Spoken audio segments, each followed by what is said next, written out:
तो hello guys, कैसे हैं आप लोग। आप सभी का स्वागत है। तो इस एपिसोड की शुरुआत वहीं से होती है जहां से पिछला एपिसोड खत्म हुआ था। नहीं, नया मानुआ नई शुरुआत होती है हमारे हीरो से, जो बड़ा सैड यहाँ पे था, क्योंकि जब स्कूल में था लड़की ने रिजेक्ट मार दिया, जब कॉलेज में गया लड़की ने रिजेक्ट मार दिया, जब ऑफिस में काम करने लगा वहाँ वाली लड़की को प्रपोज मारा, भाई उसने भी रिजेक्ट कर दिया।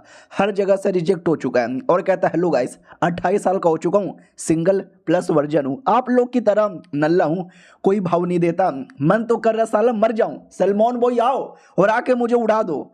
तो भगवान उसकी सुन लेता है। कोई बंदा ट्रक से आता है और आती है उड़ा भी देता है। हमारे मेन कट्टा को लगता है अरे यार मैं सिंगल प्लस वर्जन मर गया क्या, लेकिन उसका रिइंकार्नेशन दूसरे दुनिया में एक छोटे बच्चे की तौर पर होता है और कहता व्हाट, मेरा रिइंकार्नेशन हो गया क्या। और देखते ही देखते 18 साल का उम्र गुजर जाता है। हमारा मेन कट्टर मेंग नैंग नाम है, आराम से अपना कल्टीवेशन करता है और कहता नहीं यार ये मुझसे कल्टीवेशन नहीं हो रहा। कल्टीवेशन करना कितना हार्ड है। Breath holding, eternal energy, vital energy और विटल स्पिरिट, ये छोटे छोटे 4 अलग अलग स्टेजेस है। अगर तुमने ये 4 पार कर लिया तो मेन जो कल्टीवेशन लेवल होता है एनर्जी गैदरिंग, उस लेवल पर आ जाओगे। हाँ वो मेन होता है, उससे पहले अभी छोटे छोटे 4 और होते हैं और हमारा मेन कटर वो 4 भी पार नहीं कर पा रहा है। मैं उस 4 में जो सबसे छोटा होता है ना ब्रीथ होल्डिंग, अभी तक उस पर अटका पड़ा यहाँ पर हूँ। आई डोंट नो कब यहाँ पर होगा। बहुत ज़्यादा मुश्किल है, बहुत बोले तो बहुत ज़्यादा मुश्किल है। और मेरा मकसद कोई हाई लेवल का, बहुत ज़्यादा हाई लेवल का कल्टीवेटर बनना भी नहीं है।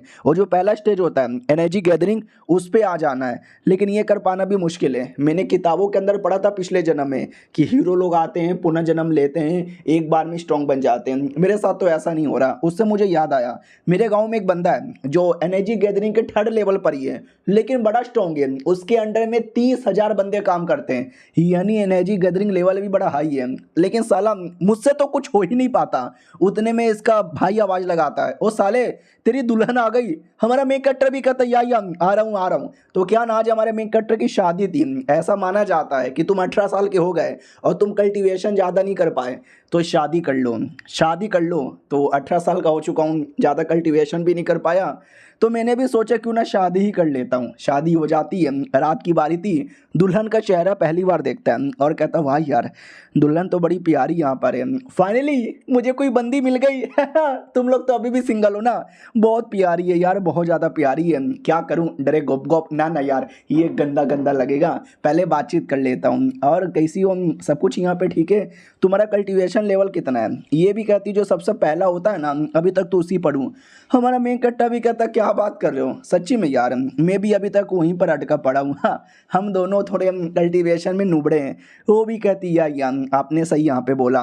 वो भी कहता भूख लगी है, ये भी कहती नहीं, ये भी कहता वेल आसमान में तारे कैसे लगते हैं, वो भी कहती बढ़िया यहाँ पे लगता है। तभी अचानक से अजीब सा मुंह बना लेती है। हमारा मेन कट्टर भी कहता है क्या हुआ, तुमने ऐसा मुंह क्यों बना लिया। ये भी कहती है नहीं आप मुझे ये बताइए, क्या मैं सुंदर नहीं लगती, क्या मैं गोरी चिकनी नहीं हूँ, क्या मैं सेक्सी नहीं लगती। हमारा मेन कट्टर भी कहता ना ना लगती हो।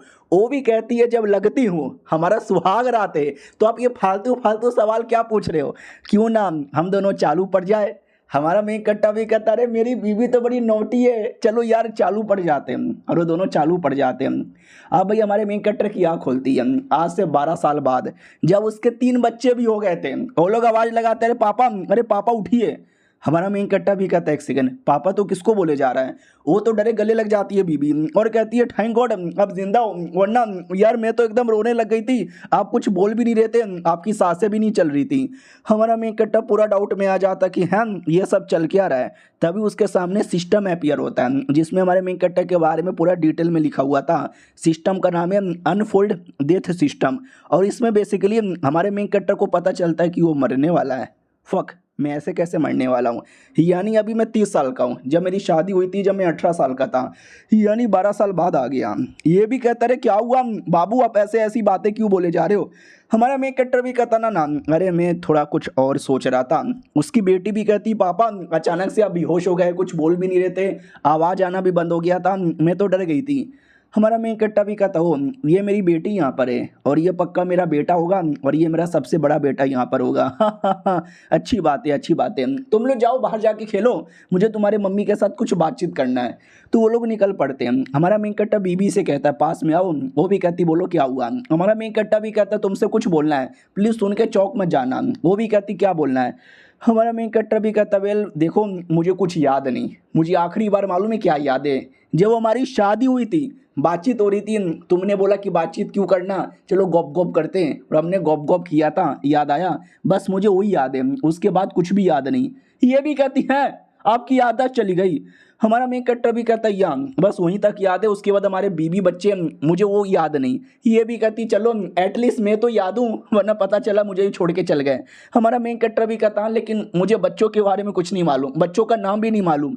ये भी कहती है हमारा मेन कट्टा भी कहता अरे हंस क्यों रही हो।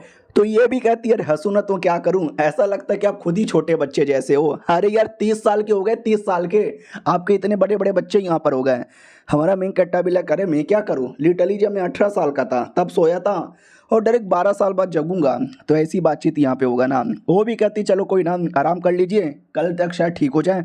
फिर अगले दिन की बारी आती है, लेकिन हमारे मेन कट्टर को कुछ याद नहीं आता। तो ये समझ जाता है कि बेसिकली मैं फ्यूचर में आ गया हूँ किसी टाइप का, लेकिन कैसे क्या हुआ मुझे कोई आइडिया नहीं है। हाँ लेकिन मेरा सिस्टम मुझे याद है, सिस्टम सामने आओ, सिस्टम सामने आता है, कई सारी चीज़ें लिखी हुई है और उसमें ये लिखा हुआ था कि तुम्हारी जितनी भी ज़िंदगी है ना, तुम अपने ज़िंदगी का लगभग 10% यहाँ पे यूज़ कर सकते हो। तो मेरा ज़िंदगी उसका 10% कैलकुलेशन कर लेता है, तो आइडिया लगता है कि मेरा टोटल 80 साल जीऊँगा और 80 साल का 10% 8 साल होगा, यानी मैं 8 साल यहाँ पे स्पेंड कर सकता हूँ और बाद में नॉर्मली अपने टाइम पर लौट जाऊँगा जब मेरी शादी हुई थी। समझ गया, ये मेरे सिस्टम की खासियत है। और ये जो 8 साल मैं यहाँ पे ट्रेनिंग करूँगा ना, वो सारा ट्रेनिंग का पावर और मेमोरी मुझे याद होगा जब मैं वापस जाऊँगा। तो हुआ यार, ये तो वाकई में कमाल का है। तो मुझे यहाँ पे कल्टीवेशन करना स्टार्ट करना चाहिए, लेकिन उससे पहले काइंड ऑफ मैं फ्यूचर में आ चुका हूँ, जो आगे चल के मेरे साथ भी कुछ ऐसा ही होगा, मेरे ऐसे बच्चे होंगे, मेरी बीबी ऐसी होगी। तो आसपास देख लेता हूँ फ्यूचर में क्या क्या होने वाला है मेरे साथ।